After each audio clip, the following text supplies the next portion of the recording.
Trends बता रहे हैं कि Indian prime minister Narendra Modi और उनकी पार्टी बीजेपी इंडिया के अपकमिंग जनरल इलेक्शंस जीत के लिए एक बार फिर से सेंटर में मौजूद हैं बीजेपी कोalition गवर्नमेंट के साथ। और ये कहना है इंडिया हाउस ह्यूस्टन में आए हुए डॉक्टर मिलन वासिनाफ का, जो कि एक्सपर्ट होने के साथ साथ इंटरनेशनल पीस के साउथ एशियन प्रोग्राम के डायरेक्टर भी हैं।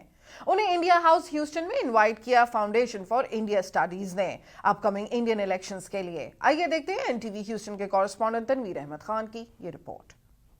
इंडिया हाउस ह्यूस्टन में ग्रेटर ह्यूस्टन की इंडियन अमेरिकन कम्युनिटी आई है 2019 के इंडियन इलेक्शंस की जानकारी लेने। यहां अपकमिंग इलेक्शंस पर लेक्चर देने वाशिंगटन डीसी से आए प्रोमिनेंट पॉलिटिकल एक्सपर्ट का कहना है कि इंडिया की रूलिंग पार्टी ने रीसेंट स्टेट असेंबली इलेक्शंस में बुरी परफॉर्मेंस दिखाने के बाद कम बैक किया है।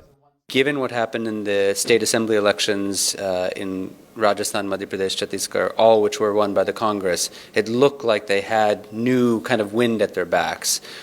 I think actually that the BJP has consolidated its position in recent months, partially as a result of the recent tensions between India and Pakistan, but I think also because of some difficulties the opposition is having in terms of coming together to fight the BJP on a common front.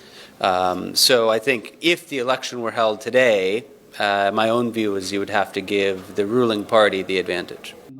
इस occasion पर lecture host करने वाली organisation foundation for India studies के chairman mister Krishna का कहना था कि उनकी ऑर्गेनाइजेशन की कोशिश है कि ओवरसीज इंडियंस को इंडिया के इलेक्टोरल बिहेवियर पर अपडेट किया जाए और यूनाइटेड स्टेट्स में इंडिया के लिए बेटर अंडरस्टैंडिंग क्रिएट की जाए। We are trying to bring the India closer to America by taking part into various activities through education. Mostly, we are not a cultural or political organization. Gandhi was King's mentor for a while, and we see similarities in our plights, and we want to concrete that relationship and ensure for its existence moving forward. Indian American परदेश में रहकर भी अपने देश India में चलते political process के लिए कंसर्न होते हैं और इस तरह के इंफॉर्मेटिव लेक्चर्स उन्हें करंट पॉलिटिकल सिनेरियोज से अपडेट रखते हैं। Tanveer Ahmed Khan, NTV Houston.